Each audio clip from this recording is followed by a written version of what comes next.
session for storm-affected communities. My name is Kat Scott and I'm the Recovery Officer for the Cardinia Shire Council, and my colleague Grant White will also be running tonight, who is also a Recovery Officer. So the purpose of tonight's session is to introduce services that are able to support the community throughout the storm recovery and in future events. Sorry, I'm just changing my view so I can't see my face. We'll also be having a discussion, obviously, around mental health, and we'll hear from some youth and family services as well. So we will jump in straight away to it, and I would like to introduce Maria from Oona to do the acknowledgement of country. So thank you, Maria, for offering to do this for us.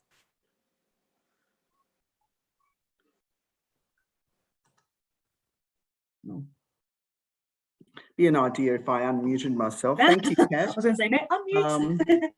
I'd like to begin by respectfully acknowledging the traditional owners of the land on which we meet today, the Wurundjeri people of the Kulin Nation. And I'd like to pay my respects to any Aboriginal people attending this evening session and to elders that are past, present and emerging. Thank you. Thank you, Maria. And I'd also like to acknowledge the traditional owners of the land that we meet on today and pay my respect to elders past, present and future and emerging leaders. So as I mentioned earlier, we will be recording this. So we'll run through, even though we have a very low numbers, but we are expecting quite a few people to watch this online. So we'll run through as agenda was sent out today. We'll stick to the agenda. So the first speaker I would like to introduce tonight would be Nicole from Bushfire Recovery Victoria. Thank you, Nicole. Hi, everyone. Thank you for having me. I just also would like to acknowledge the traditional owners on the land in which I'm meeting from today. I live in a very special place. It is the coming together of the Wurrung, Budurong and Wathaurong people. And I feel really privileged that they allow me to work, live and play on this land. So thank you very much. My name is Nicole Armstrong. I am from Bushfire Recovery Victoria. Bushfire Recovery Victoria was established in January 2020. It was a dedicated recovery government agency, and it was set up based on those bushfires in 2019-2020, which does feel like a little lifetime ago for us all, I think. Our main job is to coordinate cleanup and recovery. We work with affected communities, all levels of governments, agencies and industry, and we really are committed to delivering real and effective and timely support for communities to recover from major emergencies and disasters. And then in June 2021, we were of course stood up for the storm and flood event that we're all here for today.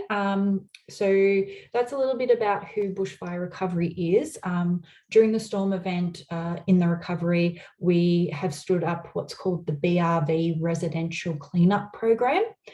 It is a free storm and flood cleanup program that covers the demolition and removal of any structures on eligible residential properties. And of course, eligible residential properties are the 39 LGAs that were affected by the storm and flood.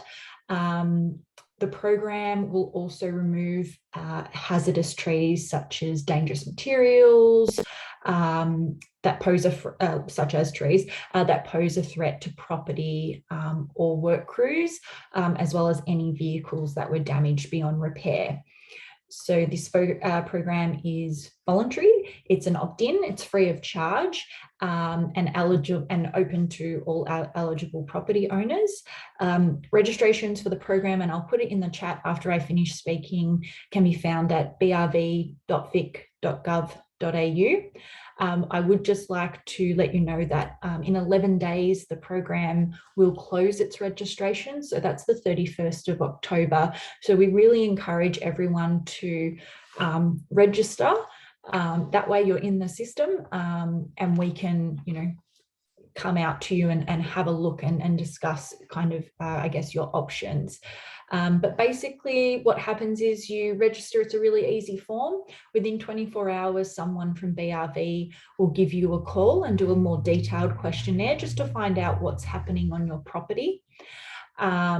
Once that is done, you will get locked into a site inspection, and a team of 6 kind of come out. You know, we've got an arborist, environmentalist. They come out and they assess the trees, and any trees that are deemed hazardous to, say, your property or your house are made safe at the time. But then the other trees, they get sort of done up into a report, and a crew comes back at a later date to deal with those trees. So, sorry, someone's just come in and I'm in charge. That's all right. Thank you. Thank you so much. John Lynn's group is the contractor, and we use about 70% of the workforce is local to your area. So it's really important to us that we're, remaining local and supporting the local community. We are expecting completion of tree removal and demolitions by December. So that's only a couple of months away. We always do have a caveat that it's pending weather and weather events. If things get wet, it makes it really hard to cut down trees and all of those sorts of good things. Cleanup is complex. We've experienced a lot of complexities with this flood and storm event, more than we expected. It takes time, but we are doing everything we can to make the process as seamless as possible for property owners, and ensure that you have a direct line to our people so that you know exactly what's happening and what to expect. And like I said, I will put that kind of the number and the link in the chat for you below. But I'll be here to answer any questions later. But thank you for listening to me. And yeah. Thanks, Nicole. That would be great if you could pop it in the chat. And just a reminder to any community members or any services that would like to know any more information, please feel free to use the chat if you don't want to jump in and talk up, if you just want to type it in. And the information from Bushfire Recovery Victoria is obviously really handy, as we do have quite a lot of inquiries still about how people can go about removing dangerous trees and obviously looking after their property in preparation to the incoming bushfire season. So thank you, Nicole. Next up we have Ben Wood, so manager of operations for Cardinia Shire. Thank you for coming, Ben. Thanks, Kat. Hello everybody. I'll be fairly short and sweet. I'd say if anybody's got concerns about trees, roads or other access and infrastructure for council that gets damaged, info at Cardinia or our 1300 number is the way to reach contact. Those assets will get inspected by the appropriate part of my team. So, one of the arborists will come and have a look at one of the trees. On council's land, one of the surveillance officers will look at drainage or roads assets in terms of repair. And then works will get programmed according to what we actually discover. So if a tree is deemed dangerous, depending on what the risk profile is, that'll determine the priority and how quickly they get done. Some will potentially even be done on the same day. Some might be programmed for works up to 90 days from now. I think with all of the work through the hills, bar 1 or 2 locations where it's been too wet to get heavy machinery in to finish processing, we've actually completed all of that immediate sort of clean up on council assets. And again, I'm happy to take any questions, or if there's anything else that people would like to ask or know, happy to answer now or at the end. Thank you, Ben. And again, for community members, you are welcome to either contact Ben or you can go through Grant or myself, who also can chat to Ben about any concerns that you are having. Shelley, we will go to your question that we've got possibly for Ben here. What about people in rental properties? That would be directed at you, Ben. So things that are to do with the private property, that's outside of the purview of what our operations team will do. So we're there to deal with council assets, but it actually doesn't matter, you know, whether it's an occupant or the ratepayer, the service profile is exactly the same in terms of what we provide. So if you've got a concern about a tree, you don't even need to be somebody that's a resident of Cardinia Shire. So yeah, if you've got a concern about one of our assets, they can be logged through the same mechanism and the response is exactly the same. So Shelley, we're happy to obviously contact you. We've got your details. So if there is anything of a concern, and we will pass on our details at the end, feel free to contact myself and we can go through to Ben Wood if that is helpful to you in your situation. Kat, can I Thank you, Ben. Kat, sorry, can I just, Ron. was that Yeah. question for Ben or was it for BRV? Are we talking about people in rental properties and clean up, you know? Well, it perhaps just came up for Ben, so when Ben was speaking. So Shelley, if you get a chance, maybe pop it in. Oh, thank you for both. Yeah, there you go. Yeah, for both. So perhaps if Nicole can, answer that as well. So as the renter, you could call. However, it is the property owner or a legal delegate who will end up signing deeds and those sorts of things. So you would only get to a certain point in our program before you would need the owner. The only thing I can suggest is we can provide you a nice little package just about how it's a free program and it's opt-in. And if you wanted to provide that to the owner, then you can register on their behalf, but they will need to be involved in the process. Like I said, with that kind of signing off on the report, we don't do any works until we have permission. Perfect. Thank you. And as I said, Shelley, feel free to have a chat at the end if you'd like any further information, or we can support you in how you want to go about that. So next up we have Stuart, the team leader of emergency management for Cardinia Shire Council. Thanks, Stuart. Thank you, Kat, and thank you for having me here tonight. So I've been asked to speak in regard to preparing for the fire season, and I'll just cover off the questions that were in the agenda, and then happy to take any further questions.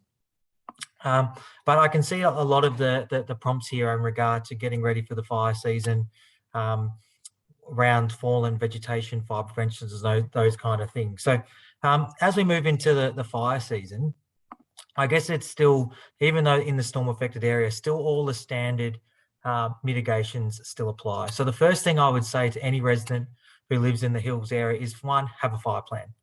So you should have a bushfire plan for any day that's in severe. So severe, severe, extreme and code red. You should have a plan that talks about what you're going to do and what are your triggers to act. And we know that the safest thing is to leave early. So that's always the safest option. And that's what CFA will always say in any of their material. And leaving early does not mean waiting until you see smoke or waiting till you see fire. It means leaving the morning of. Hot day, go somewhere where the risk is low. So Pakenham or a friend's house, now that where restrictions are easing and those kind of things.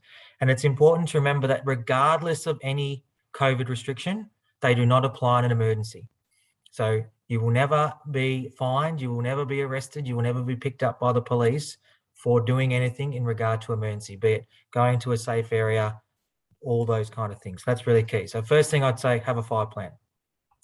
Then there's the standard mitigation. So it's the cleanup around your property and your house or your residential building.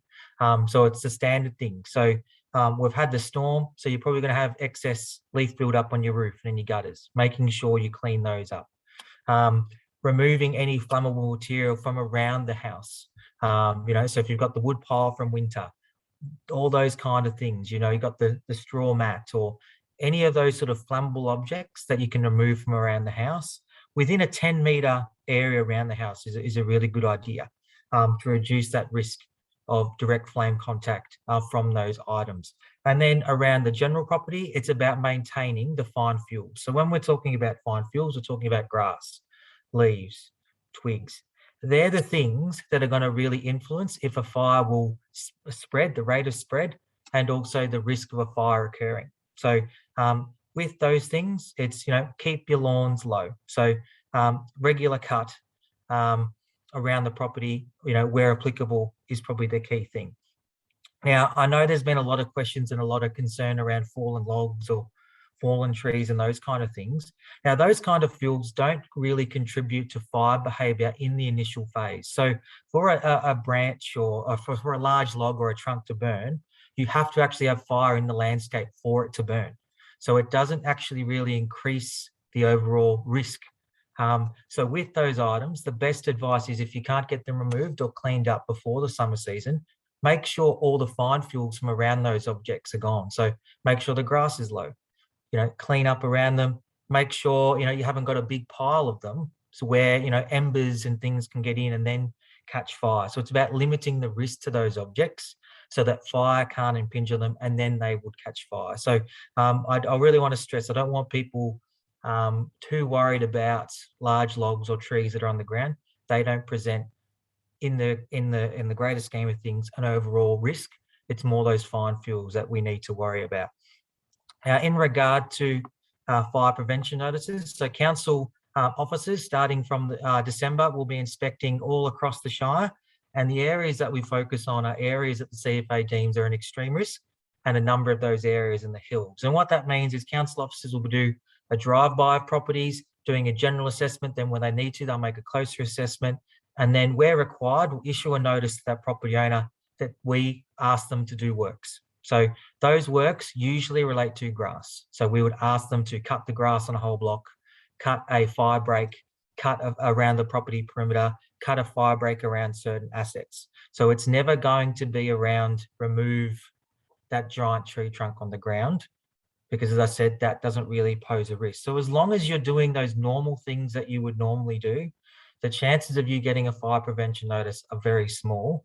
And with all the properties in the Shire, we issue around 400 notices a year, and the majority of those are for vacant blocks where the owner doesn't live there. They let the grass grow all year. They wait till they get a notice from us, and then they do the one or two cuts. So I don't really want people worrying too much about those things. And if you do get a fire prevention notice, I ask you to please contact council as soon as you get that notice and speak to the officer who issued it, so that you can get a greater understanding of why you got it, and then work with that officer so you make sure that you meet the conditions, because the penalties are quite high if you don't comply, and council will do the works on your behalf and then charge you if you don't. So it's really important that you get in contact as soon as you can if you've got an issue or you're unable to comply with what that notice says. Now, in terms of being able to travel to maintain your property, so council is, as per the government guidelines, issuing the permits for residents to travel if they, within the COVID restrictions, and that process is still ongoing even as we come out of lockdown in metropolitan Melbourne for residents who live in regional who need to come to Cardinia. So it's a really simple process. You go onto the council website. There's a link that takes you to an online form. You fill in the necessary details. It takes all of 5 or 10 minutes. Then a council officer will get back to you, most likely the next day, and we'll issue that permit digitally via email. Where required, we can issue it in the post, but obviously it'll take a bit longer. But most people are happy with that through digital process. So it's a very simple process. There's no charge. And if you have any questions or you make a mistake, an officer will get in contact with you and fill it in. And, if you've got a legitimate reason, you will get a permit. I think that's the key thing. If you don't have a legitimate reason, you won't get a permit. So, but we haven't run into many of those instances where people have been trying to get permits illegally. The last point that we had, any other information that I think is relevant, I think the key is, I would just recommend and just say to people, do your normal preparation that you would for a fire season. Cardinia is a very fire-prone shire, as some of the older residents will know, and I think it's really important that every fire season we do the basic things, have a fire plan, clean up around your property, monitor the conditions during the fire danger period daily, and then make that decision to leave early where possible. Do not wait to make a decision when it's too late. I guess that's all, Bronwyn, unless there's any specific questions. Thanks, Stuart. If there are any questions, feel free to chuck them in the chat now, or if you'd like to have a conversation. Otherwise, we'll continue moving through. But if you do think of something, just pop them in the chat and Stuart can answer throughout the proceedings of tonight. So I'd like to pass over to my colleague Grant White, who will be running the second half of the proceedings tonight. So thank you, Grant. Thanks, Kat. So yeah, my name is Grant White and I'm obviously a recovery officer with Cardinia Council, part of the New Look team, so we're all fairly new here. So we're just going to start the second half of our session now. And again, at the end, there'll be an opportunity for any questions before we conclude the meeting tonight. So I'd now like to welcome Di from Windemere's Recovery Support Program just to speak. Thank you. Hi, everyone. So Windemere was requested in at the June storms to stand up a intake team, and that intake team was providing supports throughout the state to residents who were impacted by the storms.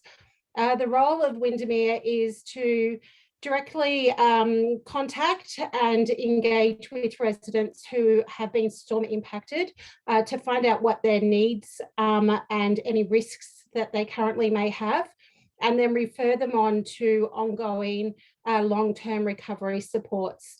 Some of the things that we speak to the residents about is advocacy around the BRV cleanup and liaising with insurance companies, any assistance that is available in regards to non-hazardous trees, mental health and wellbeing supports, information about local services and local cleanup crews, and then also assistance with completing applications for grants or funding.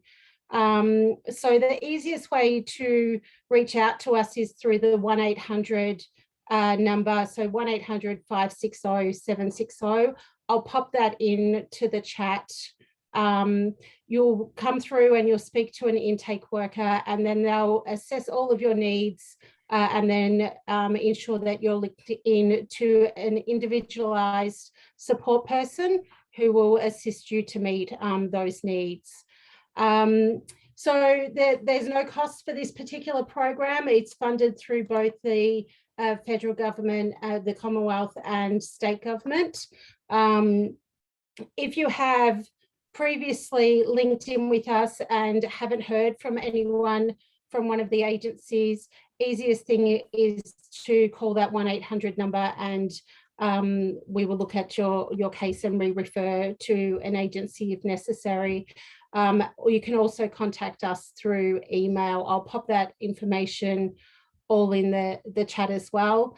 In regards to any financial supports, there is some funding available through each of the agencies to provide some small amounts of brokerage to residents. There is also other ways of securing small amounts of brokerage through other grants and funding, and a recovery worker can help you with accessing those grants. So that's pretty much it for us. Windemere is the initial point of call for residents who require any form of supports, and then we will link you in with a recovery worker from there. Thank you. Thanks for that, Di. So next we'd like to pass to Sam from the recovery support team at Anglicare. Hi, good evening. Thanks for having me. So I was invited to speak about our recovery support program at Anglicare. So we're one of the recovery support teams that Di referred to there. So the referrals to us, they go through Windemere. We've got about, I think, 170 plus households at the moment that we are working with. We make contact, we introduce our service, go through an action plan of what identifies some of the things that the resident might need support with. And this can range from advocating with organisations such as BRV, DFFH around grants, if there's an identified need for mental health support. We can link in with counselling services, legal services, housing support if necessary. I think I've covered everything that was mentioned that we've got access to material aid, so vouchers, but also some funding support packages for people who might be in need of those. I think I've covered everything. We've got some partnerships with some great volunteer teams who can help with particularly say with elderly people or isolated or vulnerable people, to help with some cleanup, other sort of odd jobs that have occurred because as a result of the storms. We were initially funded for 6 months. That was extended to 12 months. We don't intend to close with anybody. We can work long term with people. We found that there's been a lot of need initially, and then maybe that dies down, and then maybe some other things crop up. But yeah, we're there to support, the individuals and families that we work with. Happy to take any questions. Thank you. No, thanks very much for that, Sam. So now I'd like to welcome Paul, a Youth Support Officer from Cardinia Shire Youth Services, to speak. Thanks, Grant. Good evening, everyone. Hope you're all having a good night. So, yeah, look, in terms of services that are available, for young people, we work with young people that are anywhere from 12 to 25 years of age. In terms of sort of up there in the hills area, Emerald Secondary College being one of the major schools there is where we do a fair bit of work. With things still opening up, of course, after restrictions, we don't have any confirmed dates yet about our return to school, but what we do normally do is facilitate programs just based on what the needs of the school are and what they identify. We do have a couple of groups that work with young people that are on the spectrum, that might be presenting with ADHD, that just need a space where they can gather, connect with other young people and just learn about a little bit about life skills and social skills. So obviously our hope is that gets back up and running in term 4. If not, it'll be the following year. And also we have a couple of youth support workers where the focus is on the individual support for young people, and particularly in these times with what young people may have been through, with what happened with the storms, with power outages, with bushfires, that there could be a lot of things that they're still struggling with that maybe along with lockdown have really exacerbated things for them. So we have individual support available, and it can be anything from a safe space to talk about how you're feeling, a safe space to talk about strategies for managing conflict, whether it's with families or with friends, classmates. We can also help with referrals to other services if necessary. Something that's really come up a lot in the last probably couple of years that young people have needed assistance with is with Centrelink and lodging applications for payments, also with finding alternative accommodation as well for them. So because we're a generalist service, there are many different ways that we can assist and we can support. So we have 2 youth support officers, myself and my colleague Kate. I'm usually actually up at Emerald Secondary College once a week to meet with students and to assist.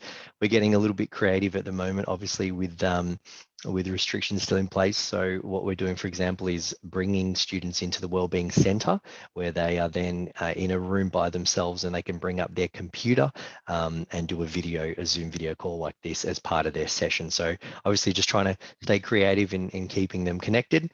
And as well as that, we also run different programs from our youth centre. Now, while our youth centre is based in Pakenham, at the moment, all of our programs are online, which I think can still benefit young people living up in the hills.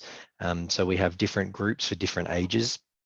For example, and my apologies for coming in late tonight, but for example, we do have a group that runs every Wednesday night from 5:30 to 7, and that's for young people that are on the older side of things, so from 17 to 24, that are looking for a place to connect with the other young people, explore things all about that journey into adulthood. So we may do anything from playing online games to talking about career options to having representatives from legal services coming in to have a chat with us. So we have quite a wide variety of programs that young people can connect with.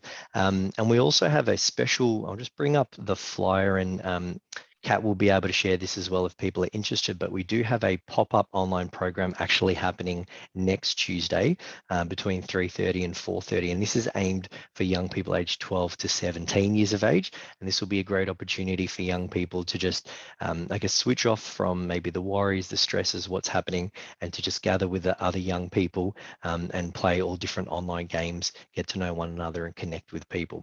So I will put in the chat box we've got a 1-800 number that parents, that carers, that relatives, that young people can call to reach out for some help. So I'll put a few links in there and a couple of numbers. And yeah, if anyone's got any questions, yeah, please let me know. Thanks very much for that, Paul. We just got a question from Shelley in the chat. I think if Di, you might be able to help out with this one, or Sam. So if the mobile phone coverage is down and there's no Wi-Fi, is there potentially a way to get in contact with Windemere or Anglicare, or is it a bit difficult? So during the storms, when the hubs were open, residents were going into the hubs, and council was calling us with residents' information, or they were taking the residents' information and then forwarding it on to us. That was the best way, and it worked quite well. So during a event, usually there's a emergency hub that's set up if residents access that, and then council or whoever's working in the hub at that time can make contact with us. No, perfect. Thanks a lot for answering that. I can add. Sorry, I was just going to add to that too. Is that we've had some referrals come through to us, and then the people that have been speaking to us have identified, say, an elderly neighbour or someone who has got no phone, nothing's been back up and running. We are able to do outreach, so we've been able to go and visit people.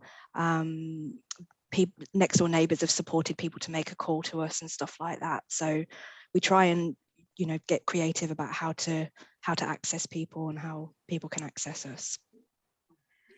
Perfect. Did you have something to add, Bronwyn? Sorry. Yeah, I just wanted to reiterate what Di had said around the hubs, and that council does have, I guess, a responsibility to get information out to the community. That's one of the roles that we have. So if people came into the hubs, we'd certainly pass on those details. But we've also tried to get information out around utilising some of the local newsletters and things like that. So 3781 News and the Rangers Trader, we both, we're both used to try and get information out. But we do encourage, residents to get in. To get in contact with council if they've got questions, or they don't know who to contact. So, yeah, just encourage that. No, perfect. Hopefully that's cleared things up for everybody. So we'll move along now to Katerina, our recovery psychologist. Did Shelley just have a question there? Oh, sorry. Shelley, did you want to ask another question? Sorry, I just saw you shaking your head. No. I did. I just help out with a play group at the hub here in Emerald, and that was difficult. Lots of new mums new to the area, and it's a bit unfortunate because the hub had only just opened and they did not have that knowledge of you come to the hub and then someone will help you from there. And so we had about 3 or 4 days of organised chaos, I suppose you'd say. And I think it's probably important in times when you don't have storms or bushfires to get that information out to young people in the area. And like us, we're 12 months into Emerald and we didn't know where to go or who to speak to. So the best thing was one of those big signs that was put up, the electronic ones that the roadworks people use. Yeah. You needed those all over our part of the world to say, you've got a problem, come to the hub. And that's end of story. Sorry to hold you up. No, that's okay. I think it's really great to get that feedback. Yeah.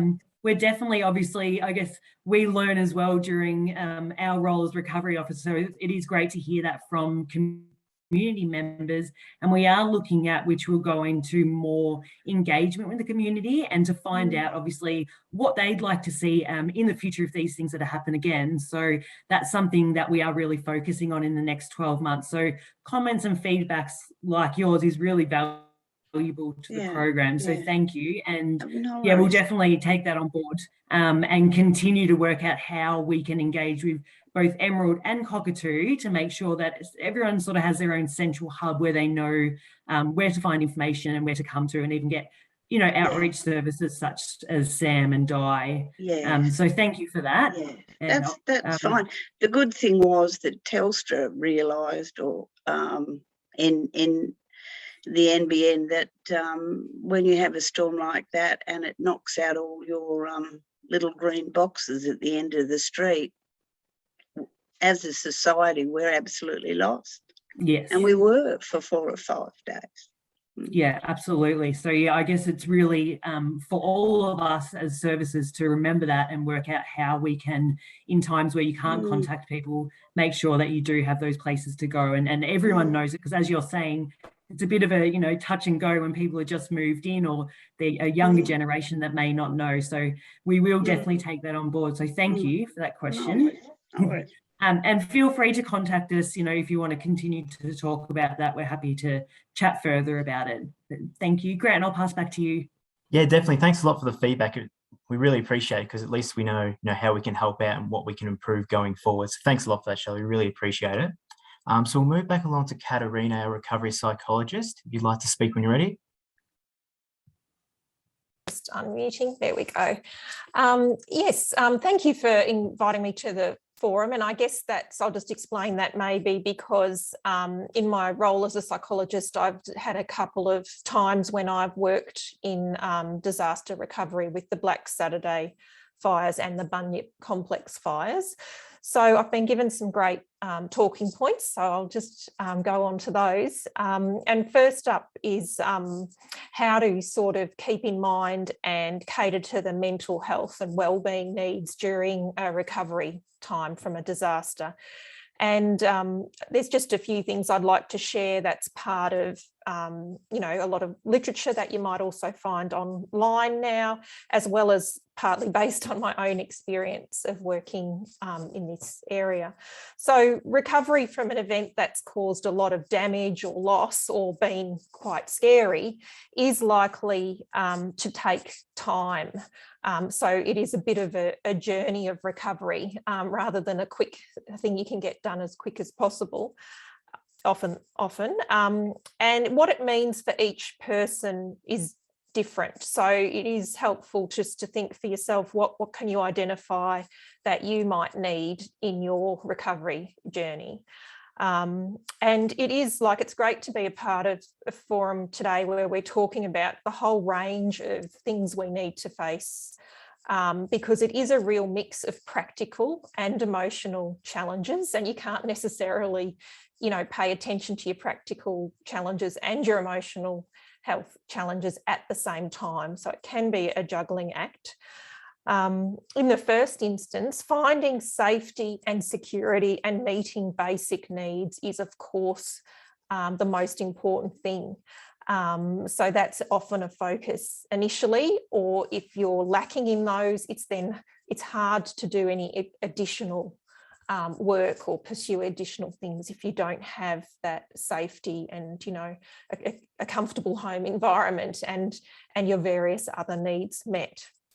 I think the main thing I would suggest throughout, you know, dealing with recovery is just to keep an eye on your emotional health. And really the main job is just to notice what you are experiencing. And that sounds simple, but it's something that we can often forget to do in all of our responsibilities. So perhaps be understanding with yourself and understand that it can cause a variety of emotional responses after a disaster event. It is usually a high stress time, and even, you know, consider that some of these emotions might be giving you some information as to what you might need or how you might pace your recovery. So just noticing is the best thing to start with what's going on with you, and it might give you some clues as to what to do next. Disaster events can also exacerbate other conditions because of the stress and the challenges. So sometimes it's not really about the event, but you might have been coping with other conditions pretty well.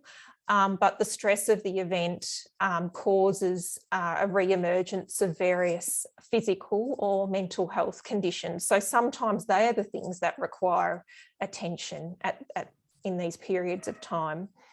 So yeah, those are some kind of ideas of taking an approach to a sort of journey of recovery that's quite individualised and really starts with just having a bit of time to reflect on what you are experiencing and understanding that, you know, people experience a range of difficult mental health responses in these times, and that's been well documented, especially from all the research that's been done from the Black Saturday fires, that it takes a while to get through these things.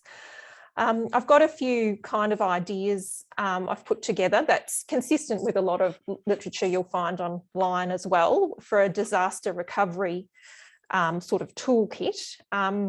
And of course, number one is safety, stability, and basic needs being met. And then noticing what you're experiencing and thinking and feeling. And then the next thing after a very stressful event, it may be quite important to do things that reduce your arousal in your mind and in your body.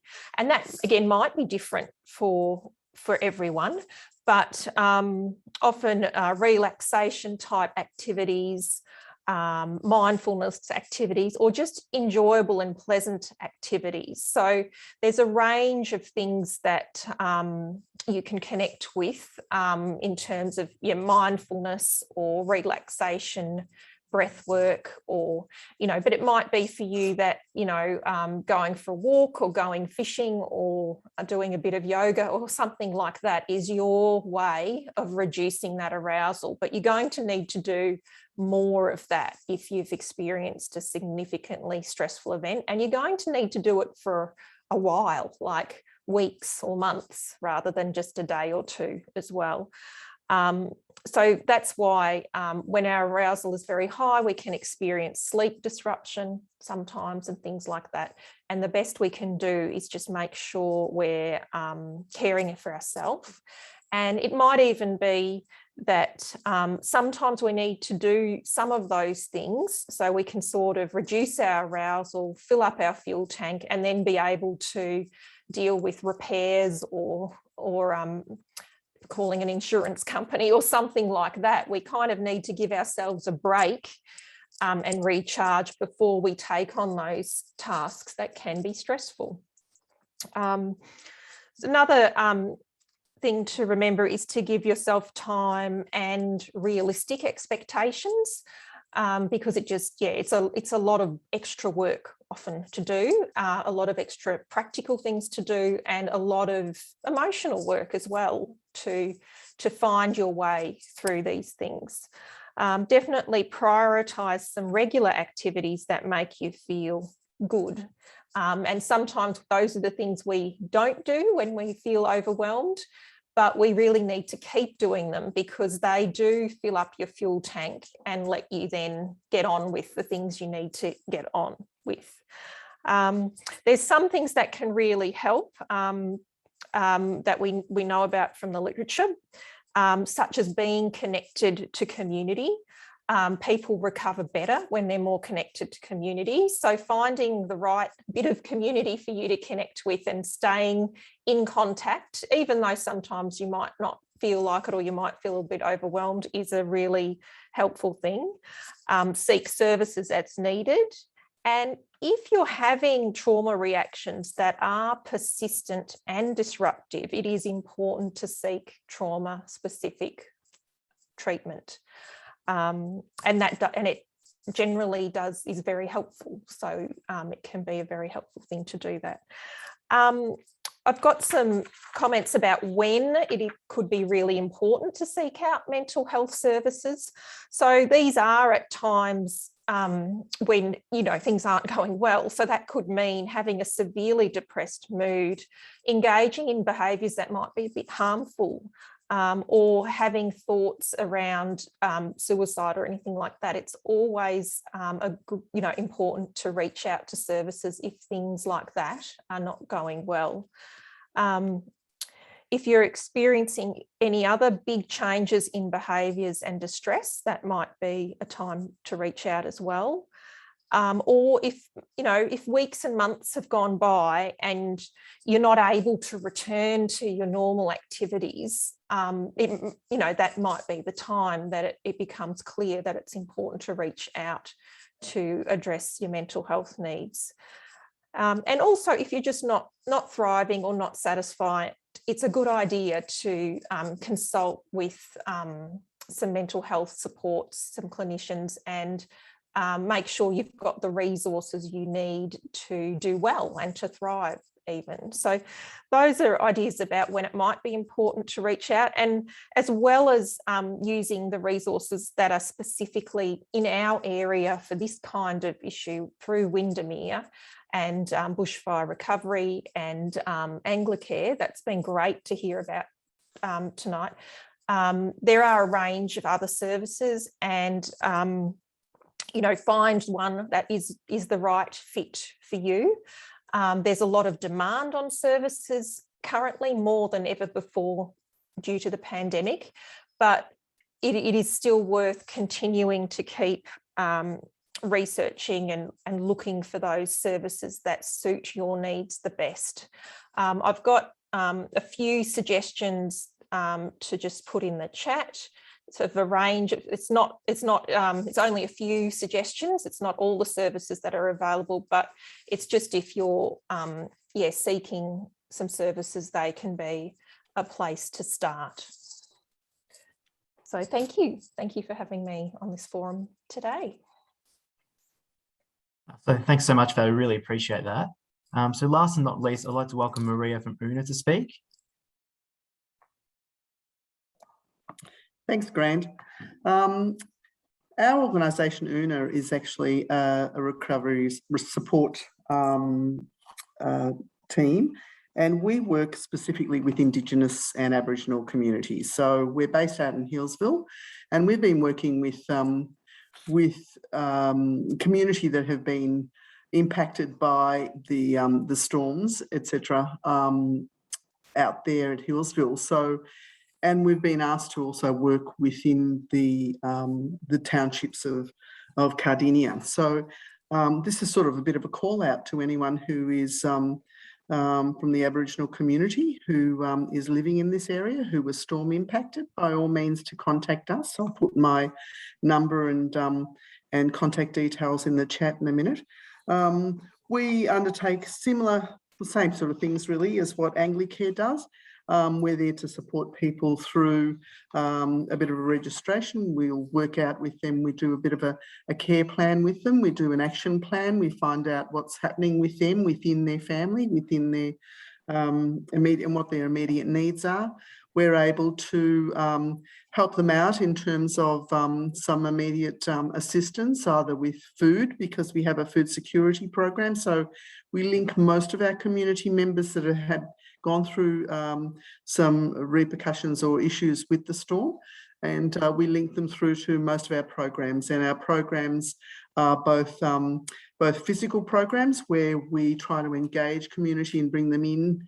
With COVID, it's been very difficult. So we run a yarning safe and strong every Tuesday, and so we send that out there to everybody. We let our recovery participants and know also about the that Zoom. It's like a meeting. It's a bit of a, each week we're all challenged, or they're all challenged to think about some good things in their lives and what they really enjoy about life and what they really enjoy about aspects of their life and how much they know about their culture. So it's a lot of different aspects within the Yarning Safe and Strong, and everyone gets a chance to meet other people like this, like in a forum like this.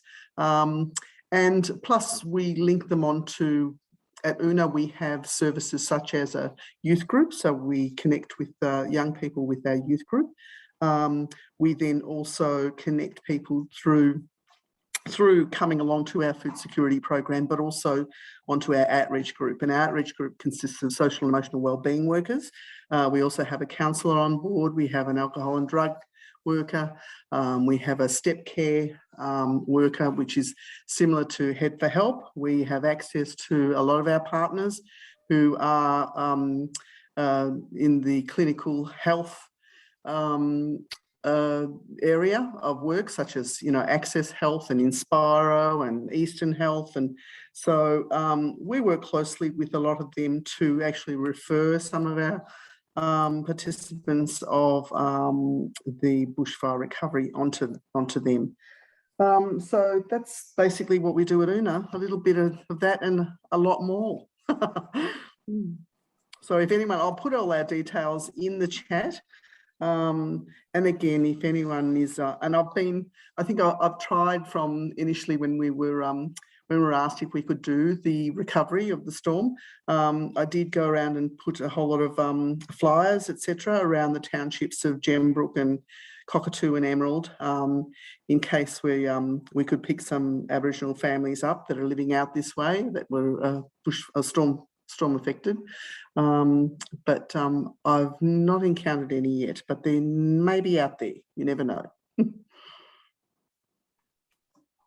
Thanks so much for your time today, Maria.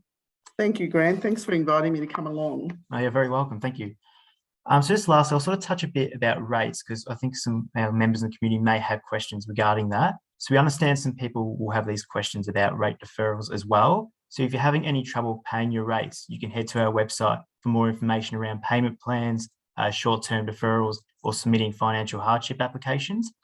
If not, you're more than welcome to give our rates team a call to discuss the circumstances and the options that may be available for you.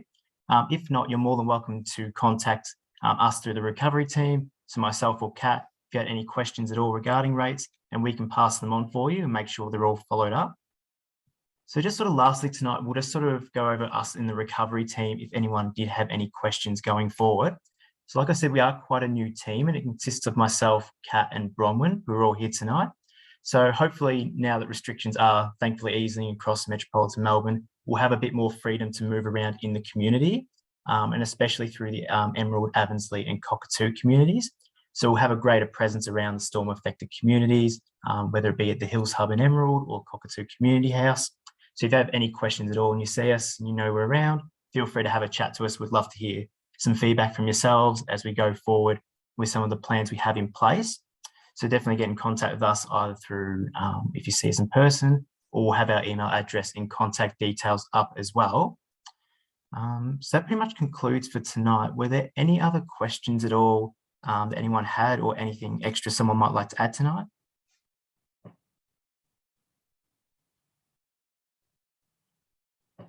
No, perfect. So thank you very much, everyone, for your time today. And just lastly, as well, for people that may be watching the recording, we do have a monthly newsletter that's emailed out to storm-affected residents.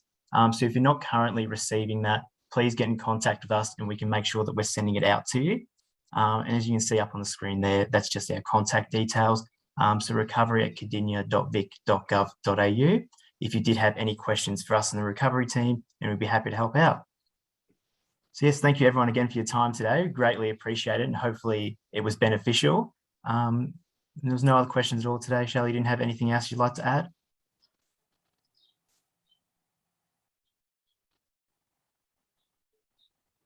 No, that pretty much concludes everything, I guess, for tonight. No, I did have. Oh, sorry. Yeah. Oh, sorry. Go for it, Shelley. Sorry to be the one speaking up, but Go for it. Just exactly that about information. I mean, I get your emails because I happen to be secretary of the Emerald Village Association for the next week. But I'm then leaving. But I'm wondering, we have a newsletter that we put out, the Emerald Village Association, and it'd be great if someone could knock up 200 words just with who you are and what you're doing. And then some stuff in the Hills Hub, because like the young mums that come in for our play group, some of them are from Cockatoo or Avonsley or wherever. Yeah, so what a great job you're doing in very difficult times. Bless you for doing it, you know. Oh, thank Tricky, you. isn't it?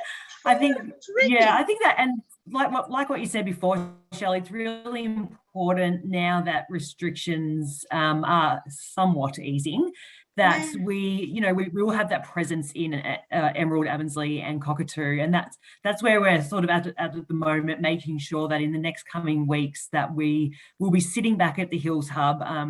We're looking to be sitting there, fingers crossed everything goes to plan, probably from around the 10th of November on Wednesdays currently. And then we are also discussing where we can have presence in Cockatoo. So just so, the towns can access our services, because as we all know, it's been really challenging just being able to do things online and get that engagement. So now that we can get back out there, we're really, we're interested to see what community members, really want to see from the recovery team and how we support the towns in that recovery process. So we will be back, we will be out there, and that's the plan. That's wonderful. Yeah, that's wonderful, because I hate to say this, but I think there'll be a greater need for your sort of team in times to come. And it's terrific that Cardinia and all those wonderful, that array of beautiful people that have spoken to us tonight are going to be needed to support communities through, more extreme events like we had in June. So yeah, absolutely. More power to all of you. Well, yes, you'll definitely see us around, and as soon as we have set places, we will make sure the community members do know where they'll be. We want people to come up and visit us. We want people to have a chat to us. So that's what we're there for. So spread the word, and we will do as much to spread the word and engage with everyone as well.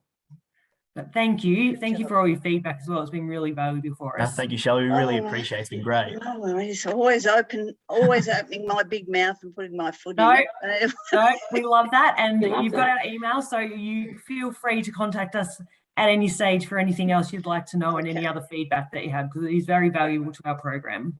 No worries. Thank you. Thank you. Thanks, Shelley. Thanks. I wonder if I could just have a moment before you finish. Hello, Joy. Welcome. Hello. Thank you very much. I'm from FC Vic, which is the financial counselling peak body in Victoria, and we've actually been funded for across the LGAs that have been affected by storm and floods, and we've been funded for a financial counsellor in each area. And there's already financial counsellors obviously across Victoria, but this is to specifically work with storm and floods clients who have been affected. And in Cardinia area is Southeastern Community Links. So the financial counsellor will be based there, and I'm sure the other services are aware of financial counsellors, but I do particularly want to make mention about the work that we're doing. So financial counsellors could work with someone who has been affected, mortgages, utilities, any kind of credit that have been, the people whose life have been strongly affected by the storms and floods, and so their financial situation has changed significantly. I know Windemere mentioned about support around insurance, but that's one of the big areas that people really have to grapple with post a disaster.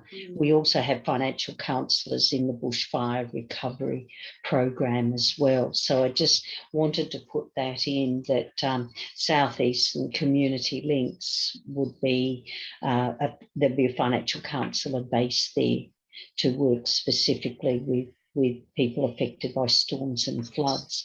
We've also got an information session coming up, and I know that Cardinia staff are attending that, just about navigating finances post a disaster. So I look forward to seeing you there, and then we'll be able to give you information that can then go out to newsletters and hubs.